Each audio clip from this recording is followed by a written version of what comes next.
Sir दूसरी बात ये है कि पृथ्वी मिसाइल जो है अग्नि 5 है या धनुष है, प्रहार है, ऐसी कई मिसाइलों में आपने बहुत महत्वपूर्ण योगदान दिया है। अगर हम भारत की मिसाइल डिफेंस सिस्टम या मिसाइल डिफेंस प्रोग्राम के बारे में बात करें अभी, तो किस दिशा में अभी आगे बढ़ रहा है? क्योंकि अभी इंडिजिनस प्रोडक्शंस भी काफ़ी हो रहे हैं। रिसेंटली अगर ऑपरेशन सिंदूर की भी अगर बात की जाए, तो वो भी काफ़ी महत्वपूर्ण ऑपरेशन रहा। तो इसके बारे में आपका क्या ख़्याल है? देखिए, हमारी जो मिसाइल की क्षमता है, integrated guided missiles defence programme की वजह से पूरी तरह उभर के आई है। 5 मिसाइल बने, पृथ्वी, अग्नि, अग्नि 1, अग्नि 2, अग्नि 3, अग्नि 4, अग्नि 5, आकाश मिसाइल बना और नाग मिसाइल बना। खाली एक मिसाइल था त्रिशूल, जो कि बना, सक्सेसफुल भी हुआ, पर शायद यूज़र को उसकी रिक्वायरमेंट नहीं थी, इसलिए उसको बंद कर दिया गया। तो मतलब देखिए, 5 में से 4 मिसाइल प्रोडक्शन में पहुंच गए।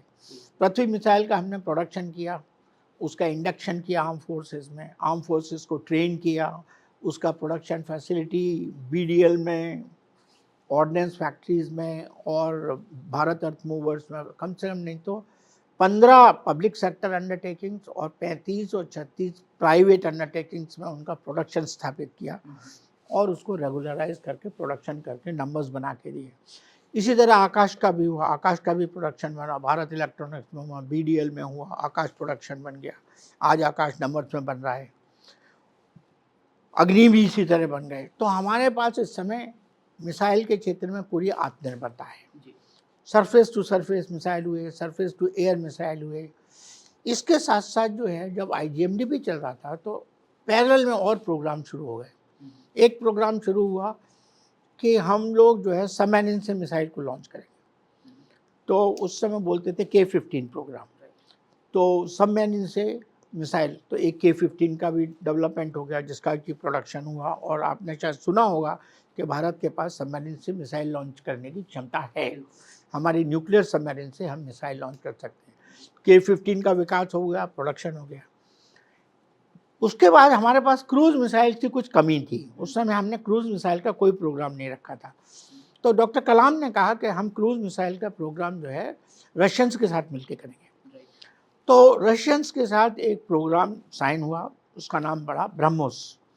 और ब्रह्मोस मिसाइल का जॉइंट डेवलपमेंट शुरू हुआ। डॉक्टर कलाम के टाइम से शुरू हो गया था और डॉक्टर पिल्ले उसके प्रोजेक्ट डायरेक्टर बनाए गए थे। वो प्रोग्राम जो है आज सक्सेसफुल रहा है, जिसकी वजह से ऑपरेशन सिंदूर में आपने कितने ब्रह्मोस की परफॉर्मेंस देखी है। हमने 9-10 एयरफील्ड्स को बिल्कुल तहस नहस कर दिया। तो ब्रह्मोस का प्रोडक्शन हो गया, आज उसकी 3 प्रोडक्शन फैसिलिटीज़ देश में हैं। तो इन सबको एक चीज़ देखने काबिल है कि हमारा जो आत्मनिर्भरता है वो बहुत हाई है मिसाइल के क्षेत्र में। ठीक है, अभी भी हम करीब 15-20% इम्पोर्ट करते हैं उसमें, क्योंकि कुछ चीज़ें हैं जो हम नहीं बनाते हैं, जैसे हमारे इलेक्ट्रॉनिक्स चिप्स हैं, अभी नहीं बनते हैं, अब बनने लगेंगे। अभी देख रहे हैं आपके गुजरात में ही उसकी फैक्ट्री आ रही है। तो उस ज़माने में नहीं बनते थे, तो हम अभी भी इम्पोर्ट करते हैं। उसके अलावा हम सब चीज़ें अपने आप बना रहे हैं, तो आत्मनिर्भरता हो गई। हमें यहाँ चुप नहीं बैठना है। उसके साथ साथ हमने ये भी डिसाइड किया कि देखिए, मिसाइल तो हम फेंक रहे हैं, हम अटैक करेंगे, पर जो मिसाइल हमारे तरफ आएंगे उनका क्या करेंगे। उस समय विदेशों में और पूरे संसार में डिफेंस टेक्नोलॉजी का विकास हो रहा था। अमेरिका कर रहा था, फ्रांस कर रहा था। तो डॉक्टर कलाम ने कहा कि हम लोग भी इसके ऊपर काम करेंगे, और हमें इसमें कोई सहायता नहीं मिल रही थी, क्योंकि ये सब लोग सब चीज़ कंट्रोल रिजीम में आती। तो जब हम बीएमडी की बात कर रहे थे, उस समय तो कोई कोलैबोरेशन की मेरे को उस समय डॉक्टर कलाम ने बीएमडी का प्रोग्राम डायरेक्टर बनाया। तो मैंने बैलिस्टिक मिसाइल डिफेंस प्रोग्राम के लिए मैंने कहा कोलैबोरेशन की ज़रूरत है, क्योंकि कई टेक्नोलॉजीज ऐसी थी जो हमारे पास नहीं थी। जैसे हमारे पास लॉन्ग रेंज रडार्स जो मल्टीपल टारगेट्स को ट्रैक कर सके, इसकी टेक्नोलॉजी नहीं थी। हमारे को जो सबसे इम्पॉर्टेंट चीज़ चाहिए बीएमडी में, वो है कि जब मिसाइल्स आपकी तरफ आ रहा है तो उसको जितनी जल्दी हो सके उतनी जल्दी डिटेक्ट कर लीजिए। कि ये मिसाइल आपकी तरफ आ रहा है, जी, और फिर उसकी ट्रेजेक्टरी मैप कर लीजिए कि कहाँ गिरेगा आके वो, बिल्कुल। ये मालूम होना चाहिए। हमारे पास ये क्षमता नहीं थी। तो मैं रशिया गया। रशिया हमारा फ्रेंडली कंट्री है क्योंकि हमारी ट्रीटीज़ हैं उनके साथ। तो मैं रशिया से जब बात की तो उन्होंने हमें पुराने कुछ रडार्स दिखाए। तो मुझे लगा कि ये तो बहुत पुरानी टेक्नोलॉजी है, अगर हम इसको 1995 में इसको अगर हम ले यूज़ करेंगे तो इससे तो बहुत पुरानी हो जाएगी जब तक बनेगा। फिर हमने देखा कि इज़राइल में इसका विकास हो रहा है। वो अमेरिका के साथ मिलकर काम कर रहे थे। अमेरिकन ने तो हमें मना कर दिया, पर इज़राइल के पास जब हम गए तो उन्होंने कहा देखिए हम ओपनली आपको नहीं दे सकते, पर हम कोशिश करेंगे कि आपको आपके प्रोग्राम में हेल्प करें। तो हमने लॉन्ग रेंज ट्रैकिंग रडार की टेक्नोलॉजी उनके साथ डेवलप की, हमने उनके साथ मिलकर डेवलप की। और आज ये हालत है आपके देश में कि लॉन्ग रेंज ट्रैकिंग रडार्स हमारे देश में बन रहे हैं। हमारी प्राइवेट कंपनीज वो रडार बना रही हैं। और इस वाले जो आपने देखा, ये जो ऑपरेशन सिंदूर हुआ, उसमें रडार्स जितने थे जो शिप्स पर रडार लगे हैं, जो हमें ये लॉन्ग रेंज ट्रैकिंग रडार सब इंडिया में बने हुए हैं। SS400 सिस्टम जो कि रशिया से आया है, बाकी सब रडार वगैरह हमारे हैं। LRSAM है, MRSAM है, आकाश है, इस सब में रडार है। हमारे शिप्स के ऊपर रडार है। आज का LRSAM रडार शिप के ऊपर लगा हुआ है। तो ये सब जो है फेज अरे रडार अब हमारे देश में बन रहे हैं। उसके साथ ही जब मेरे को प्रोग्राम डायरेक्टर बनाया गया तो हमने 2 इंटरसेप्टर्स का विकास किया। उसको बोलते हैं PDV और AAD। एक इंटरसेप्टर जो है एक्सो एटमॉस्फेयर, मतलब हवा से बाहर जाके 70 kilometre altitude, 18 kilometre, 100 kilometre altitude पे आने वाले मिसाइल को इंटरसेप्ट कर सकता है। एक होता है जो 15, 20, 30 किलोमीटर, दोनों बना लिए हमने कमांड कंट्रोल कम्युनिकेशन सिस्टम बना दिया। आज हमारे पास BMD की पूरी क्षमता है, हमारे देश के पास है, और हम स्लोली उसको भी डिप्लॉय करेंगे।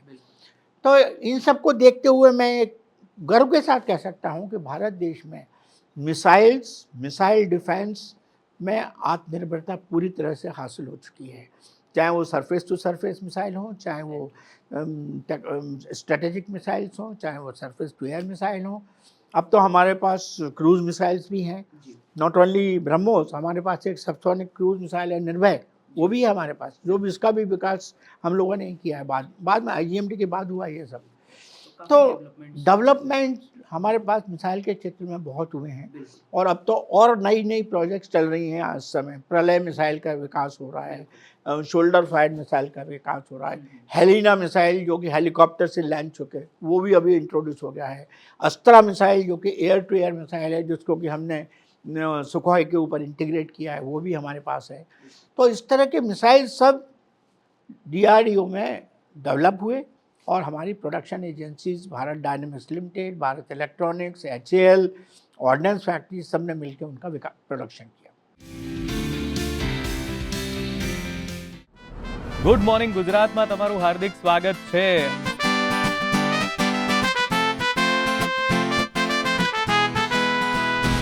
અત્યારે 1 કલાક પ્રેક્ટિસ કરવામાં એવું લાગે કે અરે બાપરે 1 કલાક કરવો પડશે, કારણ કે એટલા બધા ડિસ્ટ્રેક્શન્સ હોય છે.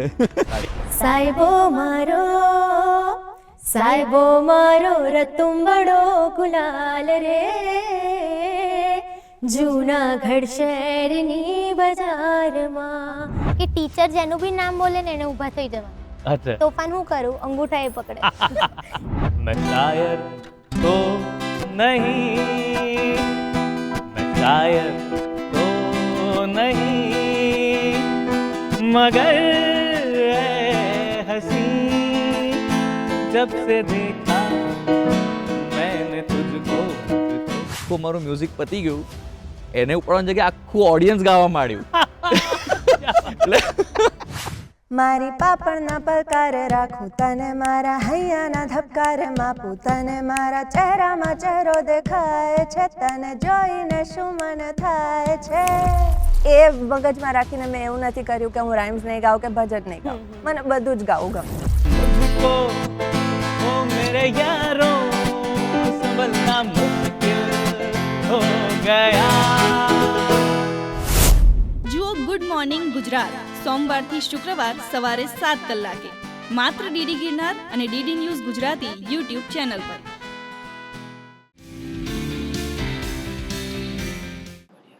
तो एक तरह से बोल सकते हैं कि भारत पूर्ण रूप से आत्मनिर्भर बनने की दिशा में आगे में बढ़ रहा है. बिल्कुल। अंत में मेरे 2-3 सवाल है. एक तो प्रधानमंत्री जी की जो जीरो टॉलरेंस टेररिज्म के खिलाफ की जो नीति है, जो प्रधानमंत्री नरेंद्र मोदी जी ने इस बार भी ये सभी देश ने महसूस किया, पूरे विश्व ने महसूस किया, उसके बारे में आप क्या कहेंगे? प्रधानमंत्री जी ने जो हमें आह्वान दिया है कि टेररिज्म इज इनटॉलरेबल, हम लोग टेररिज्म को टॉलरेट नहीं करेंगे. और उन्होंने साफ कहा है अगर टेररिज्म है तो कोई वार्तालाप नहीं होगी, आप पहले टेररिज्म बंद कीजिए.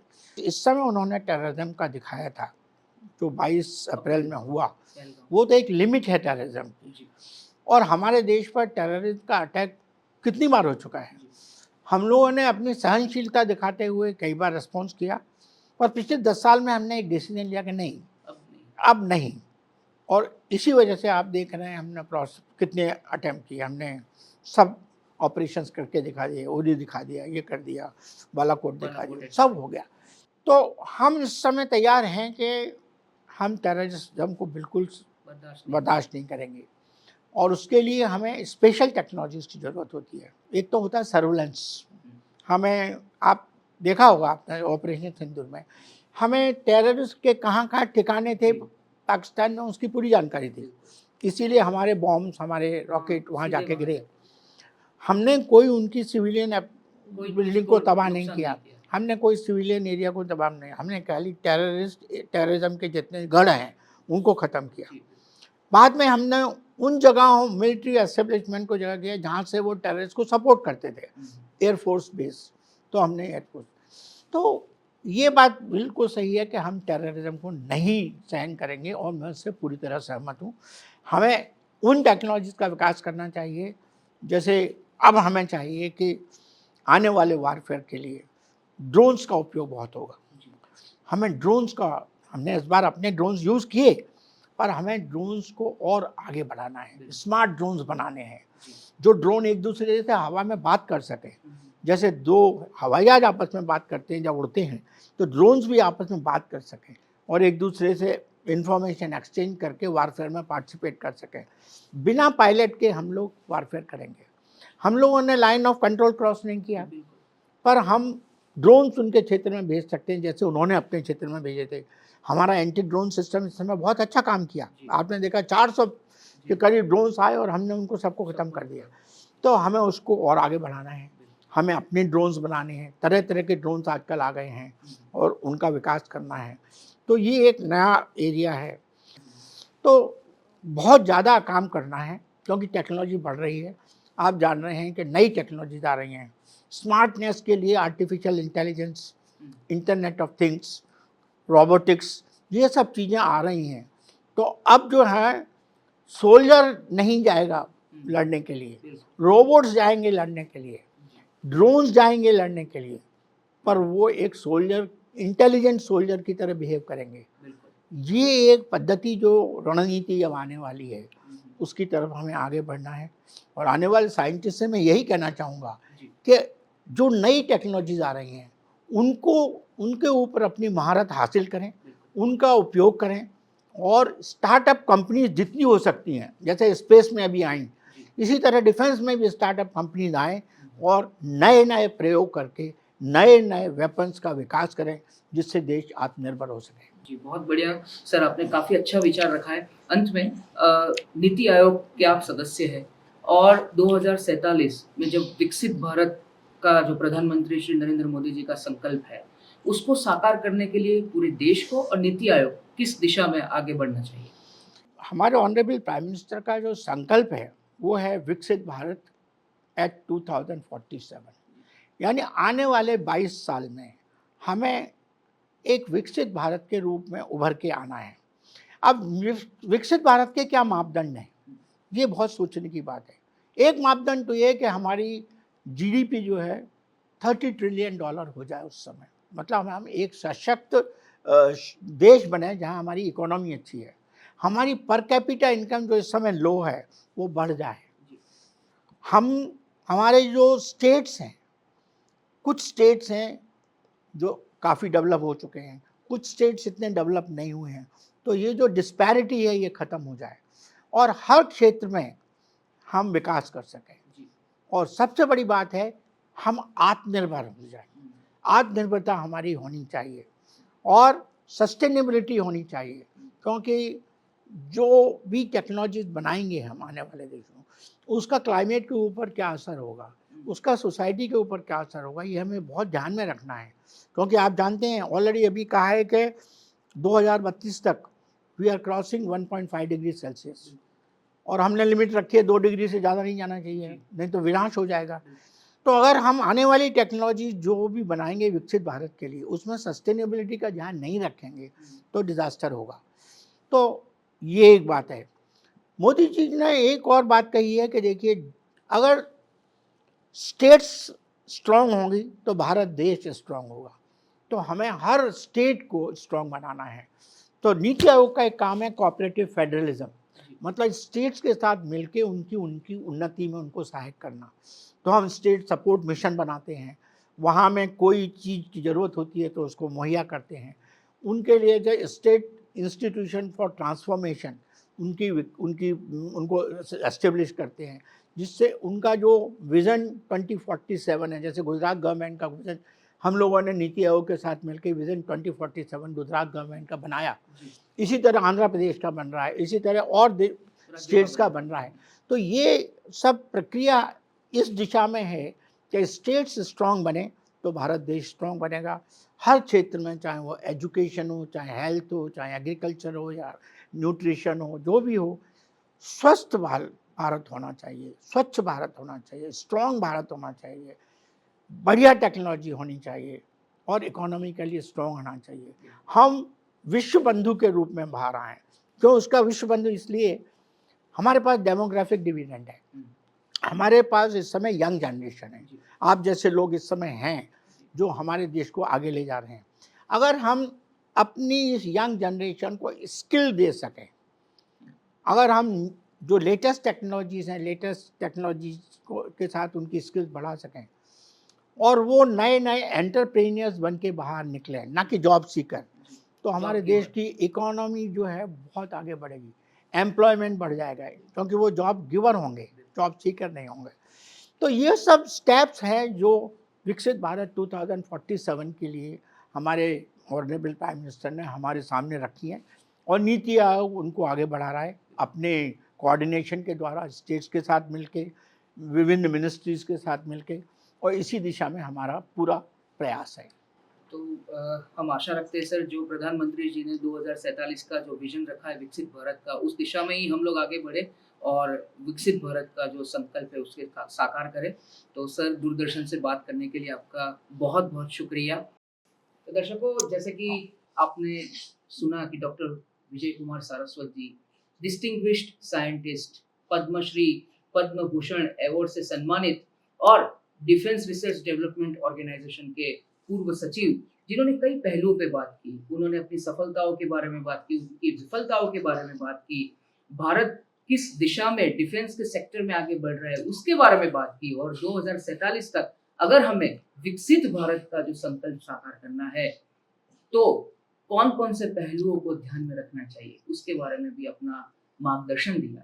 तो इस विचार के साथ अंत में सिर्फ इतना ही कहूँगा, जब डॉक्टर विजय कुमार सारस्वत जी जैसे लोग महान विज्ञानी हमारे देश में है, तो युवा साइंटिस्ट के लिए भी हम एक संदेश दें कि मंजिलें उन्हीं को मिलती है जिनके सपनों में जान होती है, सिर्फ पंख होने से कुछ नहीं होता, हौसलों से उड़ान होती है।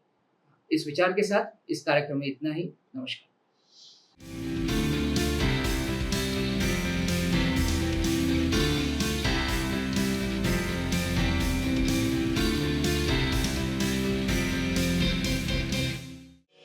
આરોગ્યની સંભાળ, કારકિર્દીનો વિચાર,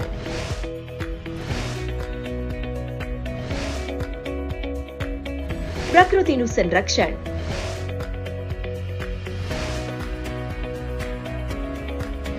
સ્વાસ્થ્યનું રક્ષણ,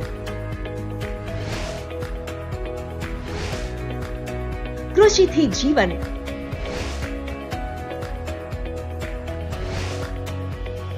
સંસ્કૃતિનું સંવર્ધન.